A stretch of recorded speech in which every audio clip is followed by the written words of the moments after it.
Hi, physics. Mr. Janowski here. This is Chapter 9, Slide 90. This is how to do a ratio problem. So what have we got going on here? Alice and Billy each throw rocks off the roof of Charter Arts. Alice's rock is 3 times the mass of Billy's rock. Billy throws his rock with twice the initial velocity of Alice's rock. So how do their initial GPEs compare? And how do their initial KEs compare? Now, the thing with the ratio problems is you don't have enough information here to solve for either rock's GPE or either rock's KE. So how can you compare them if you can't solve for any of them? Well, the answer is ratios.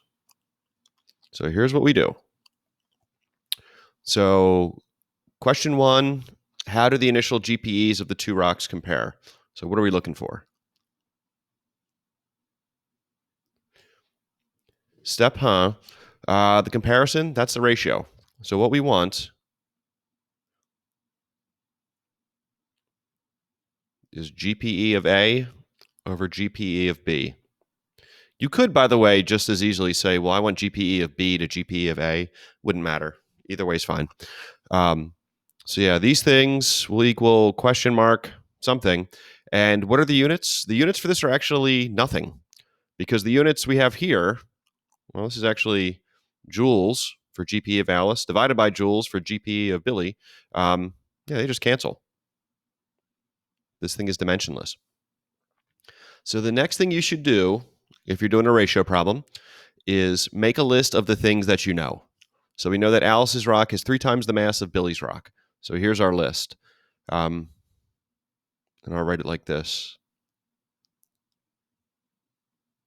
There's some kind of relationship between the mass of Alice's rock and Billy's rock. The number is 3. Does 3 go on the left or does 3 go on the right? Well, if Alice's rock has 3 times the mass of Billy's rock, that means whatever Billy's rock, whatever that mass is, Alice's has to be 3 times as great. So the 3 goes there.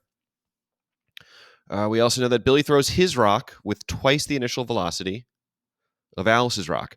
So there's some kind of relationship between the velocity of Alice's rock and the velocity of Billy's rock. The number is 2. Where does the 2 go? Billy throws his rock with twice the initial velocity of Alice's rock. So whatever Alice's rock's velocity is, Billy's rock's velocity is twice that. So we have that. Now, it's not actually stated, but we will also need to know how the heights compare. What height is Alice's rock starting at compared to what height is Billy's rock starting at? They're starting at the same roof, so these are actually the same. So, I mean, the number is 1. I'm just going to get rid of all the lines. Those numbers happen to be the same. That won't be true in every problem, but in this one it's true. Now, if we're trying to figure out the GPE, I would also do this step. Just remind yourself, what's the formula for GPE? GPE is MGH. Okay, so where do we go from here? The next thing you should write is this. This is what we're looking for. GPE sub A over GPE sub B. This is equal to, well, it's going to be something over something. So you make the top something equal to the top something. So GPE of Alice's rock is going to be the mass of Alice's rock times little g times the height of Alice's rock, h sub A. And make the bottom something the bottom. GPE sub Billy, okay, well, mass sub Billy times g times the height of Billy's rock. Okay. At this point, we can start to cancel things. G divided by G is certainly going to be equal to 1, so that just goes away. And we can also cancel the heights at this point, because in this particular problem, the two heights are the same. So height of Alice's rock is the height of Billy's rock, so that just goes away. And that leaves us with this. M sub A over M sub B. All right, so from here we have to decide whether or not we're going to keep or replace these things. And the rule for keeping or replacing them is if it's easy to replace it, replace it. If it's difficult to replace it, keep it. So I'm going to rewrite M sub A, but do I keep it or replace it? Well, it's very easy to replace it because M sub A is equal to 3M sub B. So just write 3M sub B. Now on the bottom, m sub b, keep it or replace it. Well, there's two ways of looking at it. The first way is it easy to replace? No, it's not. I've got this 3 here. I would have to divide the 3 to the other side. That seems like a lot of work, so I'm not going to do that, which would, that would justify keeping it. The other way of looking at it is, well, I remember I already did the top half. The top half ended up in m sub b, so that means I want the bottom half to also be in m sub b. So however you look at it, for one reason or another, keep it. So we can cancel things here. M sub b over m sub b goes away, and you end up with 3. So 3 is actually your answer. But to make it look nice, write it one of the following two ways. Either write GPE sub A over GPE sub B, let me give you an arrow here, is equal to 3. That's one way of looking at it. That is saying the ratio of this one to that one is 3. The other thing you can do is write, do I have enough room? I'll do it here. GPE of Alice's rock is equal to, we'll multiply both sides by GPE sub B, and that is 3. GPE sub B. So that could be your final answer. This could be your final answer. So that's how that works. Now let's do the second part of this, how their KEs compare. So what are we looking at there? What we want is KE sub Alice, KE sub Billy. And this is equal to question mark. Again, joules over joules gives you no units. There are no units for this. So what? Let me flip around the colors here. Just remind yourself, what's the formula for KE? All right, KE is 1/2 mv squared. So where do we go from here? The next thing you should write is this. This is going to let us build a little mathematical relationship that we can use to solve the problem.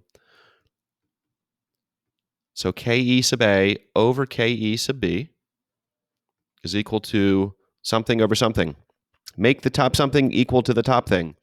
KE sub Alice is going to be 1/2 m sub A times v sub A squared. And make the bottom something equal to the bottom thing. KE sub B is going to be 1/2 m sub B v sub B squared. Now we can start to cancel something. There's only one thing that cancels at this point. Half divided by half is 1. So that just goes away. Now I've got the rest of these things here.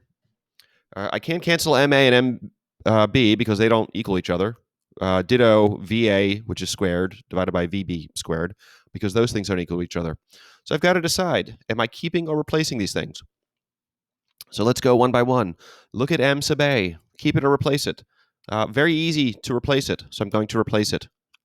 Instead of writing M sub A, I'm going to write 3M sub B because those things are equal. Now V sub A, which is squared, keep it or replace it. Look at that 2. That would make it difficult to replace it. So I'm going to keep V sub A squared. So the top half is done. Bottom half, same deal. 2 ways of looking at it. It's difficult to replace it, so I'm going to keep it. We'll go with that one. Now V sub B, that's very easy to replace it. So when you replace it, you have to be careful. Because that thing is getting squared, you have to make sure you're squaring everything with which you are replacing it.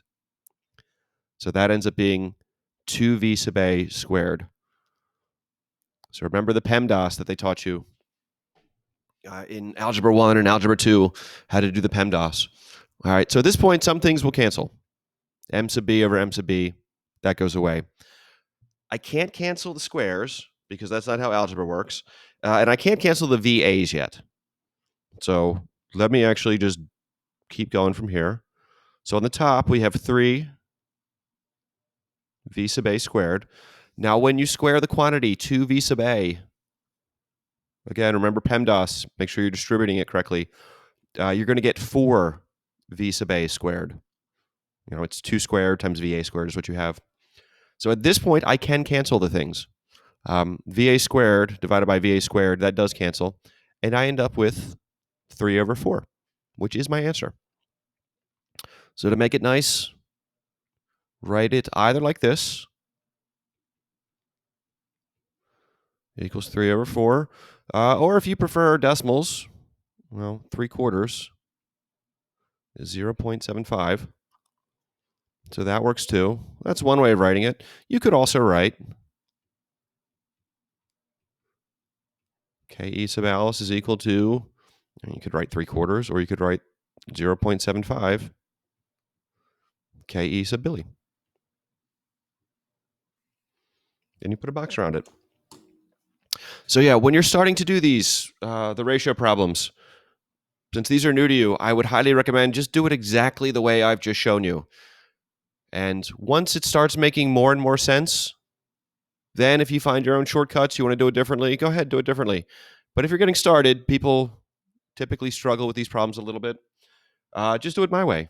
And I promise, after you've done it a few times, these get to be fairly easy.